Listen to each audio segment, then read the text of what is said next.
जय हो गुरु गौरंग राधा गोकुलानंद देव कृष्ण बलदेव नंद यशोदा मैया की जय। गुरुदेव परम गुरुदेव प्रभुपाद नित्यानंद श्री गौर हरि की जय।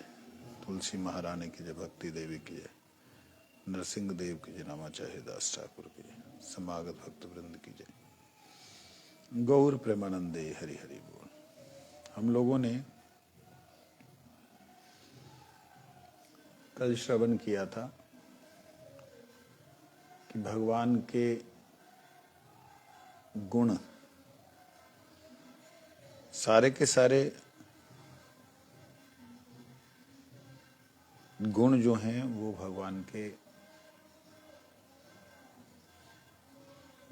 में भगवान के द्वारा वो सारे के सारे गुण ही कहलाएंगे, गुण ही कहलाते हैं। यहाँ तक कि जो इस संसार में जिसे अवगुण कहा गया है वो भी भगवान के साथ जाकर के महान गुण बन जाता है। जैसे मोह करना, संसार में हम मोह करते हैं तो वो संसार का मोह हमें इस संसार में फंसाता है और तरह तरह के बार बार जन्म जन्मांतर के कष्टों में हमको ढाल देता है। परंतु वही मोह अगर गोविंद से हो या गोविंद का हमारे से हो तो कैसी दिव्यता होगी। इस बात को जब हम ध्यान देते हैं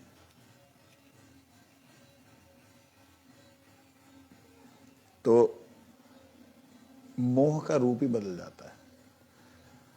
मोह एक प्रेम की पराकाष्ठा में चला जाता है।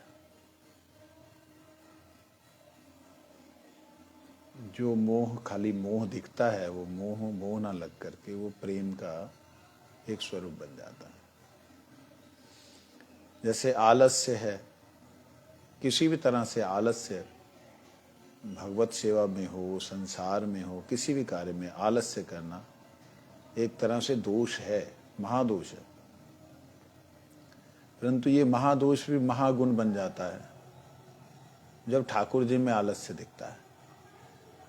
भगवान जी सुबह भोर में निद्रा खुल चुकी है, लीला जो कर रहे हैं लीला के अनुसार भी निद्रा खुल चुकी है, फिर भी आलस्य कर रहे हैं उठने में। क्यों आलस्य कर रहे हैं? अब थोड़ी देर और सो जाए। अब वो थोड़ी देर और सोने में कितने भक्तों को सुख हो रहा है, वो अद्भुत है। उसमें ठाकुर जी शुक शारिका बोल करके, शुक एक पक्षी है, शारिका एक पक्षी है, उनसे कुछ राधा रानी के गुणों को सुनना चाहते हैं, कुछ ब्रजवासियों के गुणों को सुनना चाहते हैं। तो वो सुनने के लिए ठाकुर जी का ऐसा अभिनय बड़ा सुंदर लगता है, आलस्य वाला। तो कहने का अभिप्राय है, ब्रजनाथ जी ने जब पूछा कि आप कृपया करके मुझे बताइए कि ये जो भगवान के जितने गुण हैं वो गुण किस प्रकार से हमें समझ में आते हैं, या दिखलाई देते हैं, जहाँ हमको अनुभव हो सकते हैं।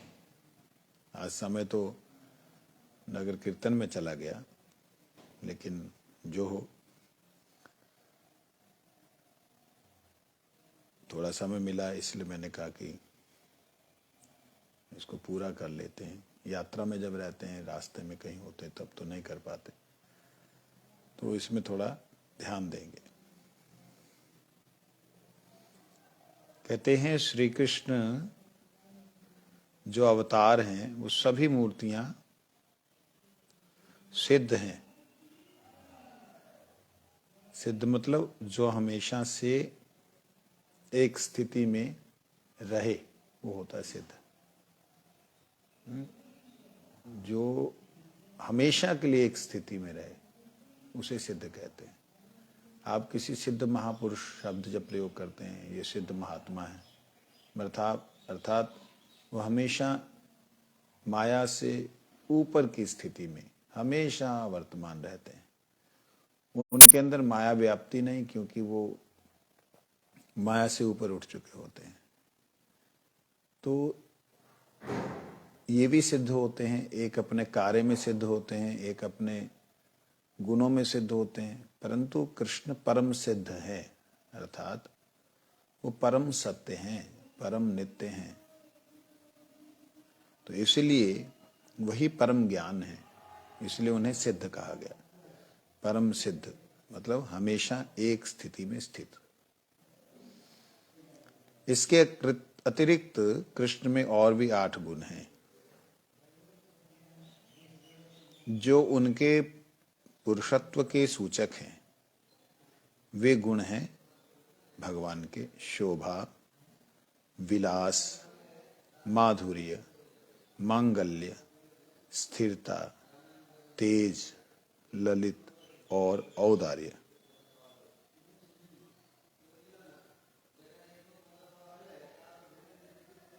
ये भगवान के महिमा सूचक भगवान के गुण हैं। शोभा, विलास, विलास का मतलब भगवान की शोभा का मतलब भगवान का सौंदर्य, या भगवान की शोभा का मतलब है भगवान का जो ऐश्वर्य है वो। विलास, उस ऐश्वर्य में विलास, माधुर्य।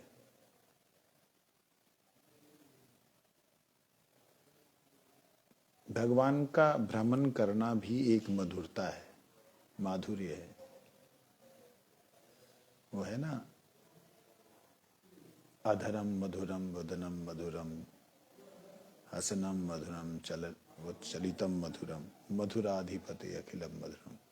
तो उनका विलास मतलब किसी वस्तु में लसित होना, किसी वस्तु में जुड़ना, किसी बात में विहार करना, वो विलास होता है, वो भी माधुर्यमय है। मांगल्य, परम मंगलकारी है। स्थिरता है, किसी भी रूप में, किसी भी गुण में, किसी भी भाव में भगवान पूर्ण स्थिर हैं। तेज, तेज मतलब रफ्तार नहीं, तेज का मतलब उनका जो प्रभाव है, जो प्रकाश है वो। ललित अर्थात लाडलापन, सबसे करना, सबका लेना। औदार्य, अत्यंत बड़े उदारता के साथ में भगवान का स्वरूप। कहते हैं छोटों के प्रति दया, समकक्ष के प्रति स्पर्धा, शूरता, उत्साह, दक्षता और सत्य प्रकाश की जगह शोभा परिलक्षित होती है। ये सारे दिव्य गुण हैं भगवान में। गंभीर गति, धीर चितवन और साहस्य वचन द्वारा विलास लक्षित होता है। ये जो एक एक चीज की बात बतला रहे हैं, शोभा कैसे दिखती है उनकी, भगवान की शोभा कैसे दिखती है। छोटों के प्रति दया, समकक्ष के प्रति स्पर्धा, जो बराबर के हैं उनसे कुश्ती लड़ेंगे, ये करेंगे, और मैं भी दौड़ता हूं, मैं भी सुंदर बनूंगा। शूरता, उत्साह, किसी कार्य में दक्ष और सत्य वस्तु का प्रकाश, सत्य तत्व का प्रकाश, सत्य वार्ता का प्रकाश, सत्य व्यवहार का प्रकाश। ये जो जगहें हैं, इन जगहों में भगवान का शोभा दिखलाई देती है। और जो विलास है, माधुर्य, विलास की मधुरता, वो है गंभीर गति, बड़े ही दिव्य गति से चलते हैं, बड़े ही धीर चितवन। जिसको देखते हैं वो मूर्छित ही कर देते हैं, और बड़े मुस्कुराते हुए बात करते हैं। सहस्य वचन द्वारा विलास लक्षित होता है। जहां चेष्टा आदि की कमनीयता प्रकाशित होती है, वहीं माधुर्य लक्षित होता है। जहां जो भी क्रिया करते हैं उसमें कमनीयता अर्थात आकर्षण दिखलाई देता है, वहीं भगवान का माधुर्य दिखलाई देता है। संपूर्ण जगत का विश्वास स्थल है मांगल्य। संपूर्ण जगत का जो विश्वास है, सब लोग जो श्रद्धा विश्वास करते हैं, जिस पे भी करते हैं, वही भगवान का मंगल जो है दिखलाई देता है। किसी भी कार्य से विचलित नहीं होते, वहीं पे भगवान की स्थिरता दिखलाई देती है। सबके चित्त को अपनी ओर आकर्षण करना ही उनका तेज है। जिनमें प्रचुर मात्रा में श्रृंगार चेष्टा है, वे ललित है, अर्थात लाडलापन।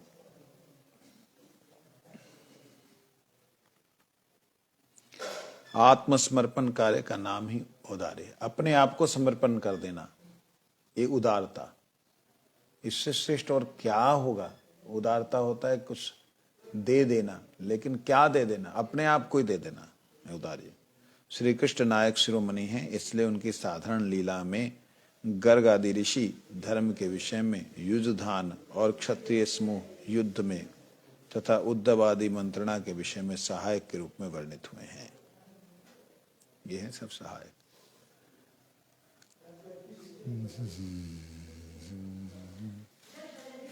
ब्रजनाथ ने कहा, श्री कृष्ण के रस नायकत्व के संबंध में पूरी तरह समझ लिया। अब रस उपयोगी विभाग के अंतर्गत कृष्ण के भक्तों के संबंध में बतलाइए। कृष्ण नायक हैं, प्रभु हैं, मालिक हैं, ये समझ लिया। उन्होंने बोला पूरी तरह समझ लिया। वास्तविकता में उनको कोई पूरी तरह नहीं समझ सकता, कोई भी नहीं समझ सकता। फिर भी बाहर से हमने समझ लिया। उनका एक भी गुण अगर कोई समझता है तो वो गुण ही उनका जीवन बन जाता है।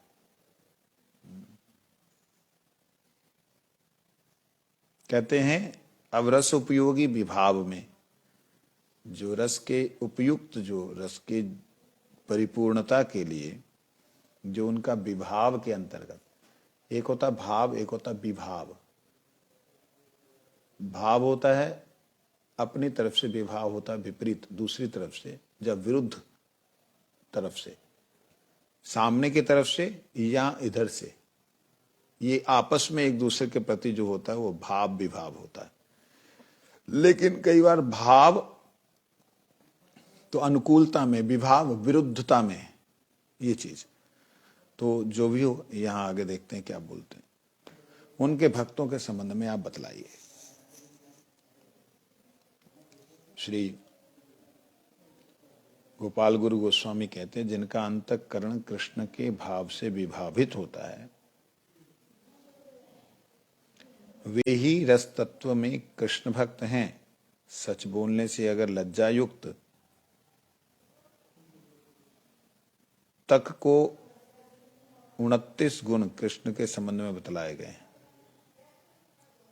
वे सभी कृष्ण भक्त में पाए जाते हैं। कहते हैं जो भगवान के 64 गुण हैं, उनमें से सत्य वचन, सत्य बोलने से लेकर के 29 गुण तक, जो लज्जा युक्त जो गुण है, वहां तक के जो 29 गुण हैं, वो सारे के सारे कृष्ण भक्तों में परिलक्षित होते हैं, दिखलाई देते हैं, कुछ में ज्यादा कुछ में कम। आगे बोलते हैं ब्रजनाथ जी, रस उपयोगी कृष्ण भक्त कितने प्रकार के होते हैं? जो रस के उपयोग में आने वाले, गोस्वामी जी कहते हैं 2 प्रकार के होते हैं। एक होते हैं साधक और एक होते हैं सिद्ध। ब्रजनाथ साधक कौन है? गोस्वामी जी कहते हैं कृष्ण के विषय में जिनकी रुचि तो पैदा हो गई है, परंतु अभी संपूर्ण रूप से विघ्न बाधाएं दूर नहीं हो पाई हैं, ऐसे लक्षण युक्त भक्त कृष्ण साक्षात की योग्यता प्राप्त कर साधक कहलाते हैं। ईश्वरे तद अधीनेषु, भागवत में कह रहे हैं, लक्षणों से, इन लक्षणों से उपयुक्त कहे गए लक्षणों से युक्त मध्यम भक्त जन साधक श्रेणी के अंतर्गत है। साधक जो हैं, भक्तगण जो मध्यम भक्तगण है, वो साधक है।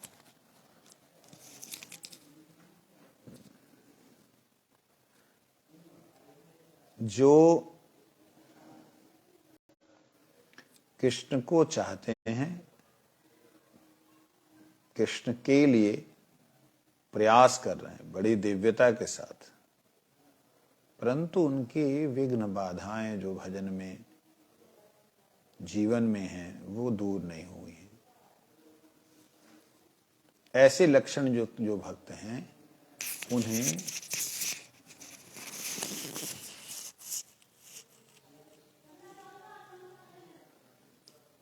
मध्यम साधक अथवा उन्हें साधन युक्त साधक कहा जाता है, मध्यम अधिकारी। ब्रजनाथ कहते हैं प्रभु आचार्यमेव हरये, इस श्लोक में वर्णित किया कि भक्त क्या रस योग्य हो सकते हैं।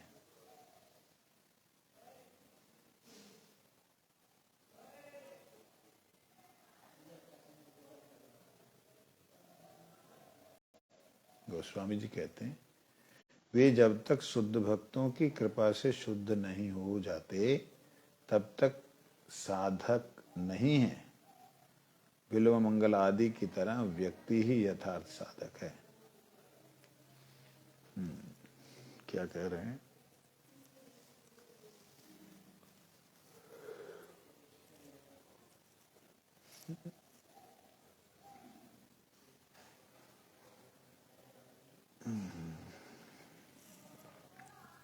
आचार्यामेव हरये।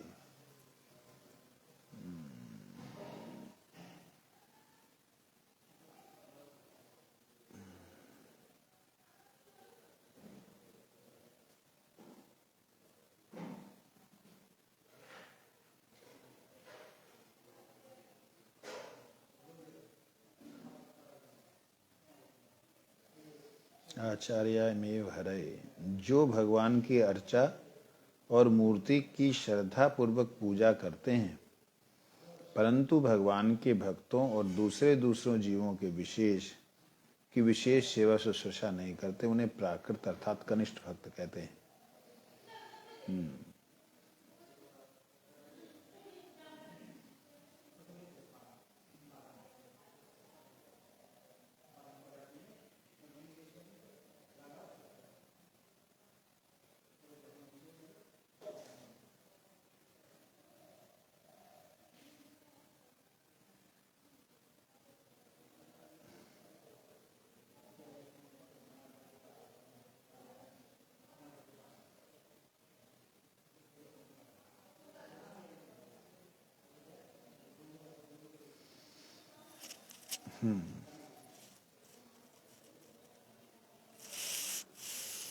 कहते जो भगवान का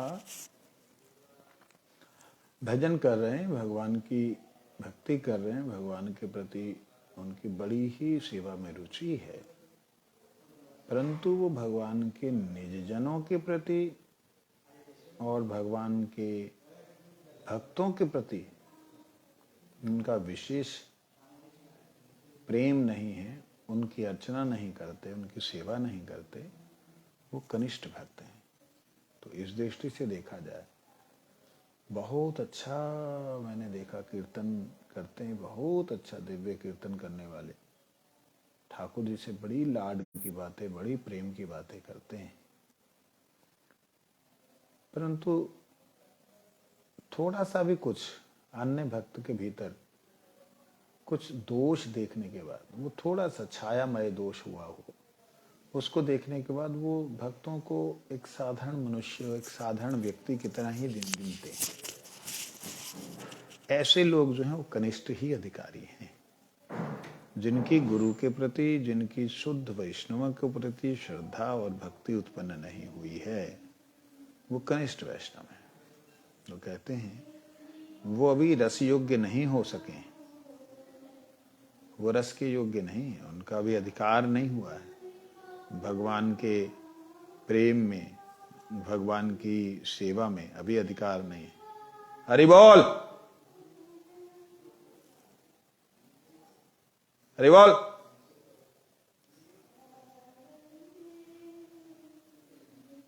राधे।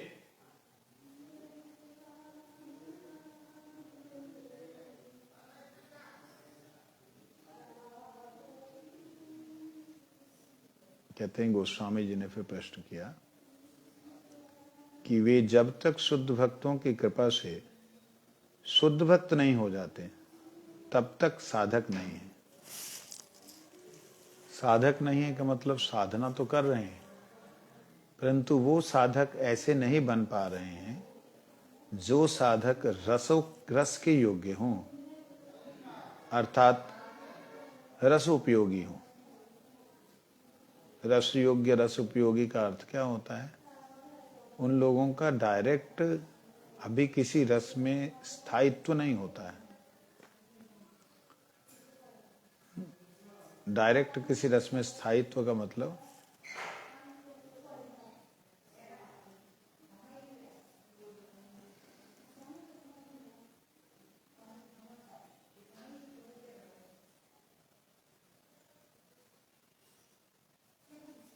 हरि बोल, कथा बोलबेन ना।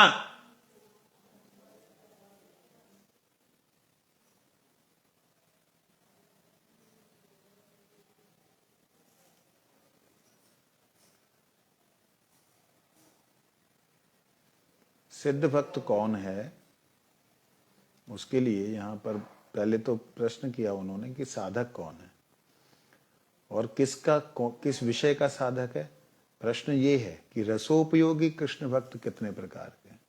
ऐसे तो साधक हैं जो लोग भगवान का भजन कर रहे हैं या जो लोग देवी देवताओं का भजन कर रहे हैं। भगवान गीता में कहते हैं ये भी अन्य देवता भजनते श्रद्धान्विता ते अपि मां वै भजन्ते अविधि पूर्वकम। वो अविधि पूर्वक मेरी उपासना कर रहे हैं। अर्थात भक्त तो सारे के सारे ही हैं जो देवी देवताओं की उपासना कर रहे हैं या भगवान के किसी अन्य अवतार की उपासना कर रहे हैं। वो सारे के सारे हैं साधक। परंतु मूल बात प्रश्न क्या किया है उसको थोड़ा हमें ध्यान देना होगा। हम ये उत्तर को सबके ऊपर नहीं थोप सकते हैं। साधक सभी हैं जो किसी न किसी प्रकार से ये न केन प्रकारेण मनः कृष्ण निवेशित, जैसे तैसे हो कृष्ण में जिनका मन लग रहा है। जहां जो व्यक्ति किसी भी देव साधना में, देवी की साधना में अथवा विशेष रूप से भगवान विष्णु की साधना में है, किसी भी अवतार की साधना में है, वो सब साधक हैं, वो सब भक्त हैं। परंतु मूल बात यहां प्रश्न है रसोपयोगी कृष्ण भक्त।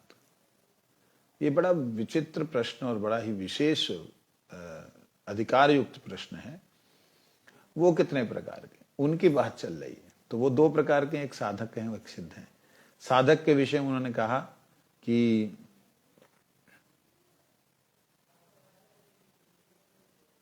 जिनकी संपूर्ण विघ्न बाधाएं दूर नहीं हुई हैं वो अभी रसोपयोगी नहीं है।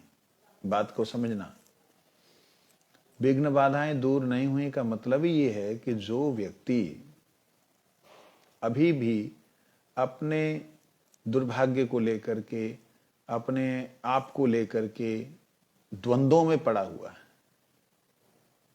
मैं बार बार एक चीज कह रहा हूं, वो जिसे समझनी चाहिए वो निश्चित रूप से समझ जाए, समझ जाना चाहिए, समझ गए ही होंगे कि हमें ये समझ लेना चाहिए कि हम किस स्थिति में हैं।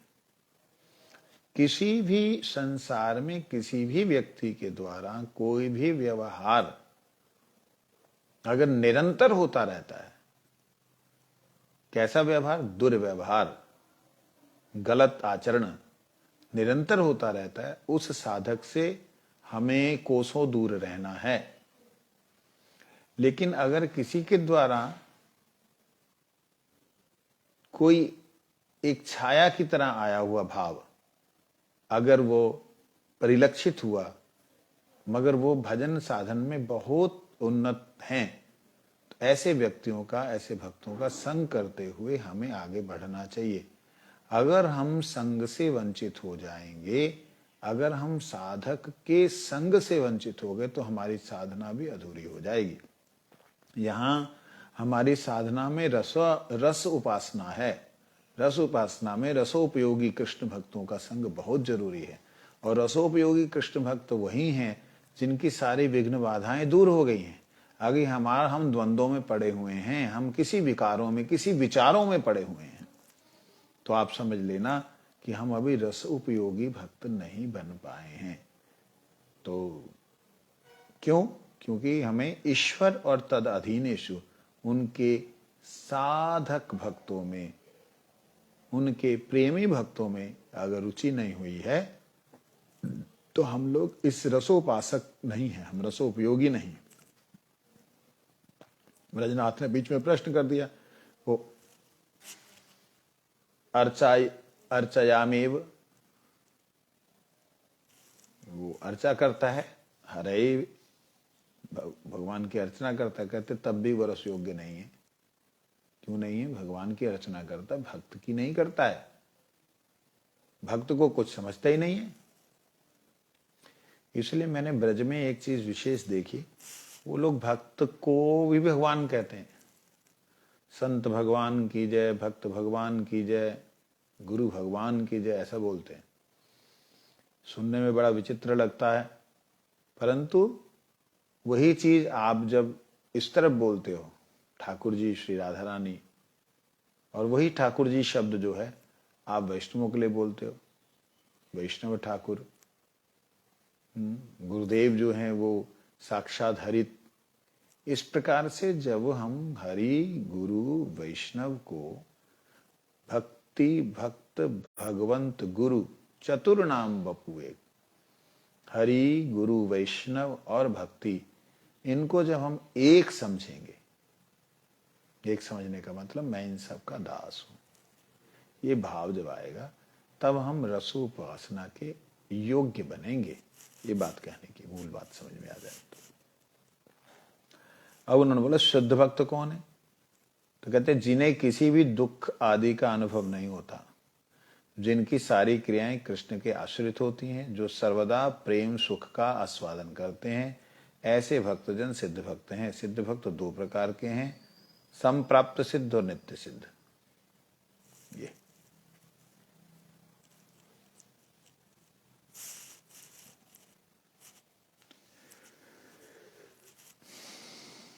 किसी भी दुख का अनुभव नहीं होते का मतलब ये है, मैंने कई महापुरुषों का दर्शन किया, उनका संग किया, मालूम पड़ा। मैं कई बार बतला भी चुका हूं, हमारे चाचा गुरुदेव, गुरु जी के गुरु भाई, परम पूज्यपाद नित्य लीला पुरुष श्री भक्ति प्रेमिक साधु महाराज जी, उनको कैंसर हो गया था। तो कैंसर में इतना पेन होता है संध्या के समय में कि जब वो 1 से 2, 2 से 4, 4 से 8, 8 से 16, 16 से 32, 32 से 64 जो वो जीवाणु बढ़ते हैं, वो जो अंदर उसका जो जगह होती है वो बढ़ती जाती है,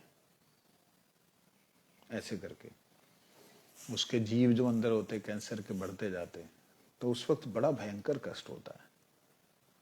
वो बढ़ते हैं तो जगह बनाते हैं, और जगह बनाते हैं तो जितनी जगह होती है उसमें और बड़ा भयंकर पेन होता है।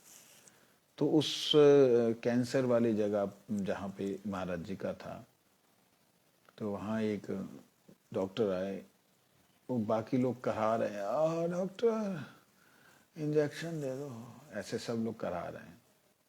तो इनके पास आकर के डॉक्टर ने बोला कि आप महात्मा जी कष्ट नहीं हो रहा?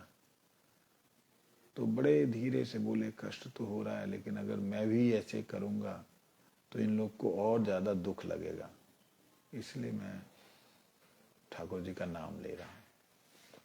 मतलब कष्ट हो रहा है, महसूस नहीं कर रहे। मैंने महाराज जी से पूछा, मैं कि महाराज जी मेरे को बोले इंजेक्शन लगा दो। मैं जब उनकी सेवा में 2-4 दिन था, संजय प्रभु जी उनकी सेवा में विशेष रूप से थे, तो मैंने कहा महाराज जी कुछ सहन कर लो। कहते महाराज सहन बिल्कुल नहीं होता है, प्राण जाने की तरह हो रहे हैं। फिर मैंने बोला अच्छा आप गुरु जी को स्मरण करो। जैसे बोला गुरु जी को स्मरण करो, उनके चेहरे पे जो ऐसे शिकन सी थी, एकदम ब्राइट हो गया चेहरा। गुरुदेव गुरुदेव करने लगे। तो मैंने देखा वो गुरुजी को जैसे ही स्मरण करने लगे, उनको शरीर से पूरी तरह जैसे अलग हो गए हो, ऐसा दिव्य उनका मैंने देखा। ऐसे पुरी महाराज जी, भक्ति प्रसाद पुरी महाराज जी, उनका दिव्य देखा भाव। उनके कुछ क्या बोलते हैं बीमारी का नाम, जिसमें हड्डियां जो हैं वो इतनी कमजोर हो जाती हैं कि अगर दबाएंगे तो चूरा हो जाएगा, इतनी कमजोर हो जाती हैं। तो 75% हो गई थी महाराज जी की। तो क्या आर्सेनिक आर्थराइट ऐसे कुछ जो भी है वो था उनको। तो उसमें ना उनकी सेंसेशन पूरी थी बॉडी के अंदर, जैसे कहीं भी आप टच करेंगे तो स्किन का पता लगता, दबाएंगे तो सब अनुभव करते थे। तो डॉक्टर आया, महाराज जी किसी दिव्य भाव में थे, डॉक्टर ने चरणों को हाथ लगाया, महाराज जी ने चरणों को छूने से ही उनको होता था कि कौन मेरे पैरों को छू रहा है, ऐसे किया। तो आंखें खोली, मुस्कुराने लगे। डॉक्टर ने कहा, स्वामी जी कैसे हैं आप? तो डॉक्टर के तरीके से बोलते हैं, कैसे हैं आप, कैसे हैं आप? श्री राधे ऐसे करके बोले। तो उसने जो है फिर पैरों को हाथ लगाना चाहा, फिर महाराज ने पीछे किया, तो उसको लगा शायद दर्द हो रहा है। तो उसने थोड़ा ऊपर, जहाँ पे घुटने और चरणों के बीच में जो हमारी पिंडलियां होती हैं, वहां पे टच किया। महाराज जी मुस्कुरा पड़े। वहां उसने ना हड्डी को थोड़ा सा दबा करके देखा, तो हड्डियां कर कर कर ऐसे कर कर कर हुई। तो महाराज जी मुस्कुरा पड़े जोर से। तो कहता ये क्या हुआ? तो वो घबरा गया कि ये तो, इसमें तो चिल्लाना चाहिए उनको खूब ज्यादा, ये मुस्कुरा क्यों पड़े? उसने थोड़ा और ऊपर करके, वो तो एक्सपेरिमेंट करते रहते ना लोग, थोड़ा और ऊपर करके उन्होंने दबाया तो और ज्यादा, मतलब महाराज जी मुस्कुरा पड़े, हंस पड़े। तो उसने बाहर आके बोला, कहते कि इतने में तो प्राण छूट जाए, इतना भयंकर कष्ट होता है, स्वामी जी हंसे क्यों? तो उनके सेवक दामोदर प्रभु जी ने पूछा, महाराज जी डॉक्टर ने दवाया, आपको दर्द नहीं हुआ? तो मुस्कुरा पड़े। कहते आप हंस क्यों रहे हैं?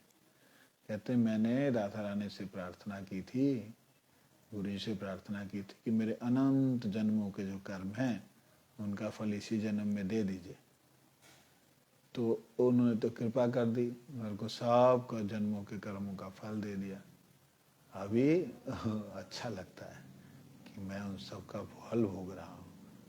ऐसे करके उन्होंने बड़े धीरे धीरे अपने शब्दों में बोला, जो बोला था जिस तरीके से, वो कुछ इस प्रकार से, रानी कृपा किया, मेरे सारे कर्मों का फल दे दिया, प्रार्थना किया था, मैंने प्रार्थना की राधा रानी से। अब बताइए, जो श्री राधा जी का दर्शन कर रहा हो, जो राधा जी का अनुभव कर रहा हो, जो राधा जी की कृपा को महसूस कर रहा हो उस कष्ट में, उसको क्या कष्ट होगा? यही तो सिद्ध महात्मा है।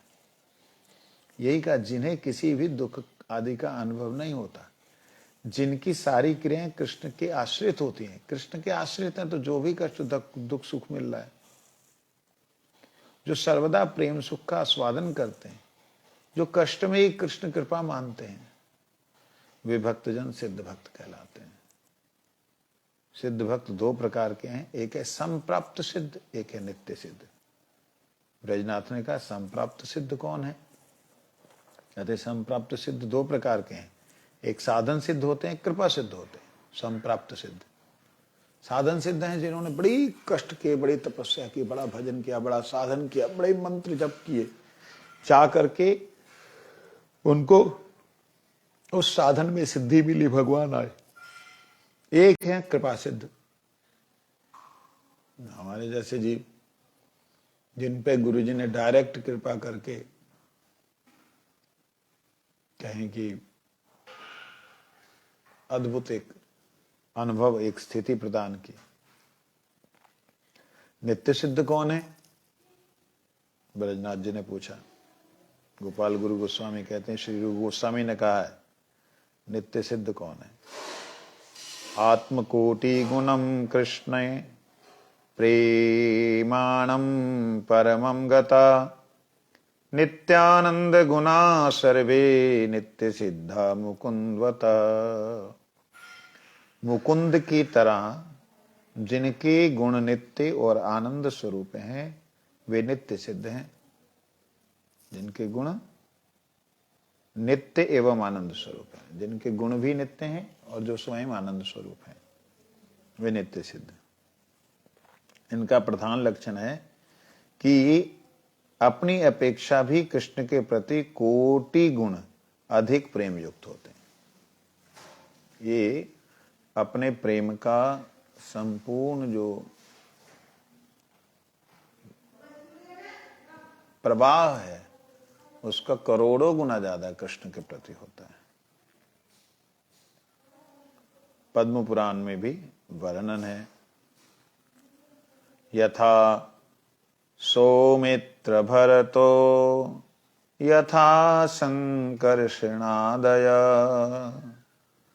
तथा तैनैव जायन्ते निज लोकाद् यदृच्छया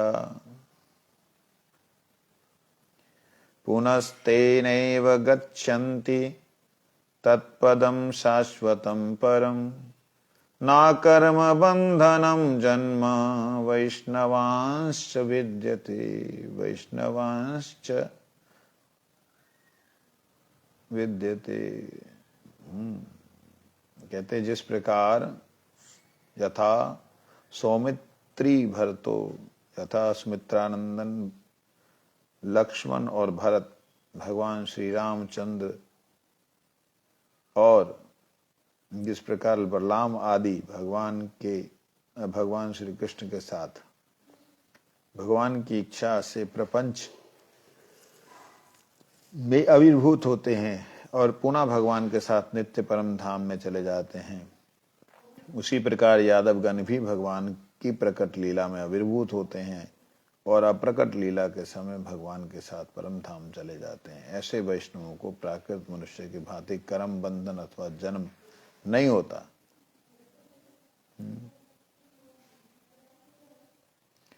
5 वर्ष की आयु तक कुमार, 10 वर्ष की आयु तक पौगंड, 16 वर्ष की आयु तक किशोर अवस्था और उसके पश्चात यौवन काल है। अच्छा, ये अलग आ गया। कहते हैं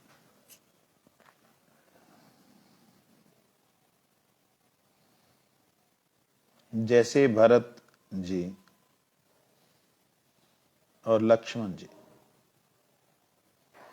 भगवान श्री रामचंद्र के साथ में आए और गए, श्री कृष्ण भी जिस प्रकार कृष्ण के साथ में जिस प्रकार बलदेव इत्यादि आए और गए,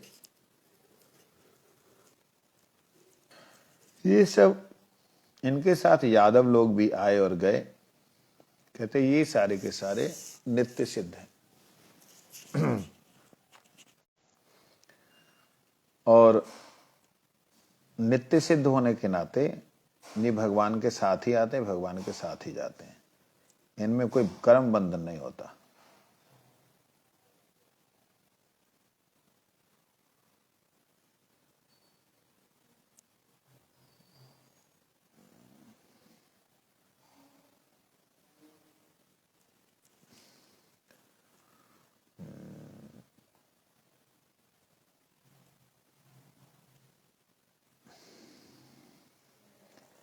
ब्रजनाथ जी प्रश्न करते हैं, प्रभु विभाव के अंतर्गत ये क्या हो गया? विभाग के अंतर्गत आलंब को तो समझ गया, अब उद्दीपन किसे कहते हैं बतलाइए। उसके बाद जो उद्दीपन के बारे में बोल रहे हैं ये हम कल श्रवण करेंगे 494 नंबर पेज पे। हरे हरे नमः कृष्ण यादवाय नमः। यादवाय